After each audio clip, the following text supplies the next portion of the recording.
In this video, we're going to assemble and set up the Riprock 16-inch bicycle. This video contains important information about assembly and safety. You should watch this video in its entirety before your child's first ride. It is also imperative that you perform all of the safety checks shown at the end of this video. Read the Specialized Bicycle Owner's Manual because it contains additional important general information and instructions which you should follow. If you do not have a copy of the Owner's Manual, you can download it at no cost at specialized.com or obtain it from your nearest authorized Specialized retailer or rider care. You should also thoroughly read the Riprock Coaster Assembly and Setup Guide. Both of these documents ship with the Riprock. Assembly of this bicycle requires experience in the use of basic tools and experience in assembling a bicycle. If you do not have such experience, it should be assembled by an authorized Specialized retailer. To properly tighten a bolt without a torque wrench, each bolt or nut must be turned a specific amount to get to its ideal torque range. However, if you have and know how to properly use a torque wrench, you can use that instead. The correct torque values are shown in the assembly and setup guide. The tools needed to properly assemble the Riprock are in the bike box and include a 5mm, 6mm Allen key, and an open-end wrench that includes a 13mm and 15mm opening. You also need a cross-tip screwdriver to install the reflectors and optionally a cutting tool to more easily remove the packaging. When starting to tighten a bolt or nut, it should first bend loosely without any tension so the beginning of the tension can be clearly identified. Start turning the bolt or nut clockwise until some tension is felt. As soon as any tension is felt, tighten the bolt or nut the specified amount of rotation as shown in the assembly and setup guide. When tightening, the tool should leave a noticeable impression in the palm of your hand. With that said, let's begin. Remove the bike from the box and make sure you have all the necessary parts for assembly. Remove all the packaging material from the bike. Page 3 of the assembly and setup guide has a list of all the parts that's shipped in the bike box. Make sure the fork is facing the correct way. The stem comes pre-assembled on the bike. The handlebar assembly must be installed on the stem. Using a 6mm Allen key, loosen the faceplate bolt to remove the faceplate from the stem. Place the handlebar against the stem and center the knurled section of the handlebar against the stem. Then reinstall the faceplate and bolts. Thread each bolt through the faceplate and into the stem body until they are equally finger tightened, and the upper and lower gaps between the stem body and faceplate are equal. Make sure the knurled section of the handlebar is centered with the stem and the handlebar angle is between vertical and in line with the fork.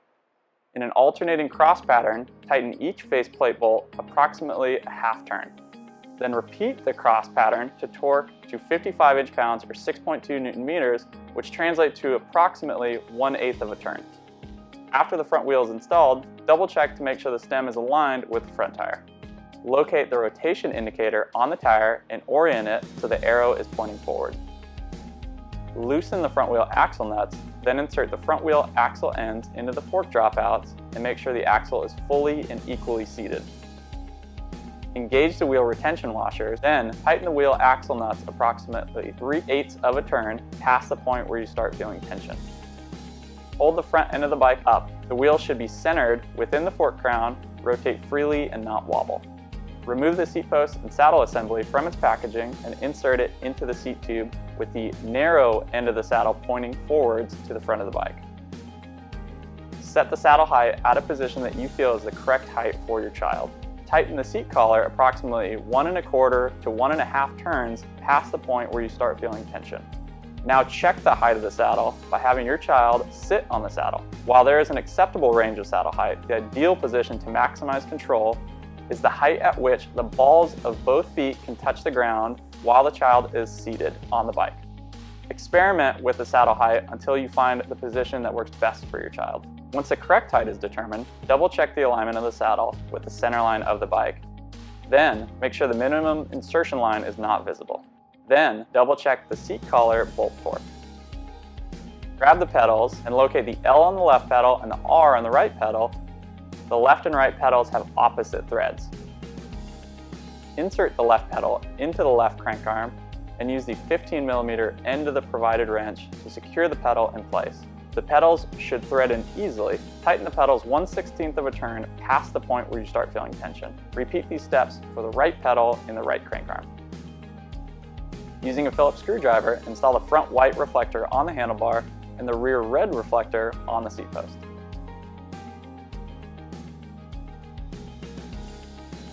Now that we've assembled the bike, it's critical to perform the following safety check before allowing your child to ride the bike.